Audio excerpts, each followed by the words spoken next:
To switch to manual shift mode, ensure the shift lever is in the drive position. Then, shift to drive again.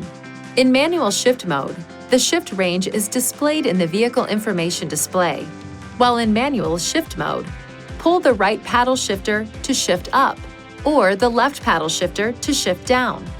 Use 8th gear for all normal forward driving at highway speeds. Use 7th through 5th gear when driving up long slopes, or for engine braking when driving down long slopes. 4th through 2nd gears can also be used for hill climbing or engine braking on downhill grades. 1st gear can be used for climbing steep hills slowly, driving slowly, or for maximum engine braking on steep downhill grades. Do not drive at higher speeds for extended periods of time in lower than 7th gear. This reduces fuel economy. To cancel manual shift mode, move the shifter to the drive position again. Please see your owner's manual for important safety information, system limitations, and additional operating and feature information.